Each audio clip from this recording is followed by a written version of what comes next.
As a result of the long history of interaction between American Sign Language and English, we find that the two languages exist on a continuum.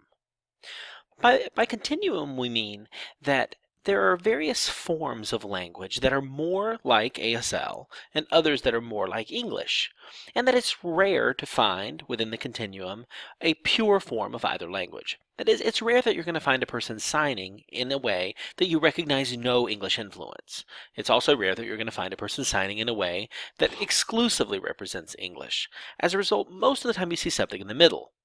This is common in situations where you have one language that exists within a larger area of another language. For instance, in Jamaica, many people there speak a language called patois. Now, if you ask a Jamaican, they often say that it's simply broken English. But as a linguist, we recognize that it has its own rules, its own structure, and it's unintelligible to English speakers. But it's rare to hear a person simply speaking patois. You can find that, but more often you find a person speaking patois with English thrown in. In more formal settings, they might speak more English, and in less formal settings, more intimate settings, you'll find more and more patois. As a result, you find this continuum, this movement between the two languages, and that's exactly what we find between ASL and English. Now, when deaf people use the term ASL, they often mean something that is less precise than what ASL linguists mean. For deaf people, ASL is simply anything that is not an invented form of sign language. If it uses the signs that deaf people know and use, whether they're in ASL word order, whether they're in PSE or Pigeon Signed English, which is sort of a mixture of ASL and English, or whether they're in CASE, which is basically exact English word order, as long as the signs are ASL signs and not those invented signs for going with word endings and invented signs where am is, are, was, were, and things like that, then people say that's ASL. Deaf people don't differentiate between whether or not the grammar looks more like the ASL grammar or more like the English grammar, at least not most of the time. Now, if they see a person signing these invented signs or signing cued speech, which is a representation of the sounds of English, then they'll say, oh, that's definitely not ASL. So just be clear, the deaf community tends to use the term ASL in a broader way than linguists do. Now, ASL linguists recognize this continuum that we've already spoken about. The continuum exists between ASL and English in such a way that you can find forms of ASL that have very little borrowing from English with the rules that we've been learning about now. But that's very rare. In modern ASL, we usually find some borrowing from English. This will occasionally be one of those C signs that we talked about that's borrowed in, or perhaps English word order appearing or English mouthing appearing. Now, in the very middle between English and ASL, you find contact sign. And that's just a broad term. Sometimes you'll find more specific terms like PSE or CASE, conceptually accurate signed English.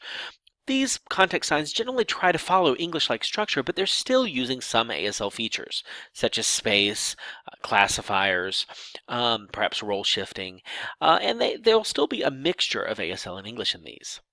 Now, as you move down the continuum towards C signs, you see these invented sign systems that were originally intended to teach deaf children how to read, but that have sometimes replaced ASL.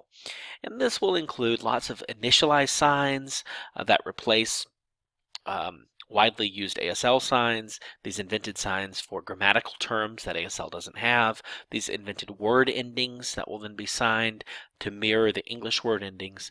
And this is where deaf people stop using the term ASL. When they see C sign language, they generally say, that's not ASL. And then finally, Rochester method, which uses fingerspelling to spell every English word in the exact English word order.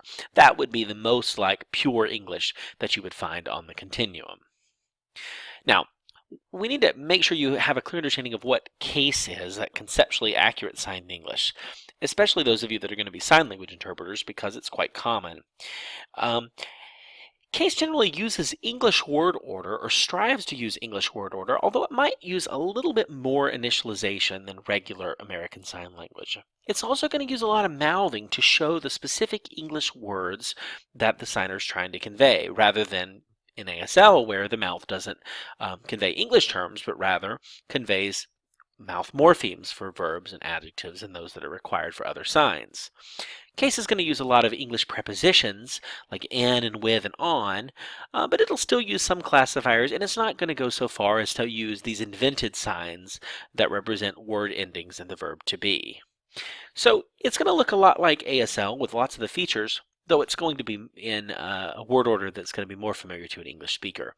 This is very common for interpreters to use when they have clients who request that they show the exact a representation of the exact English.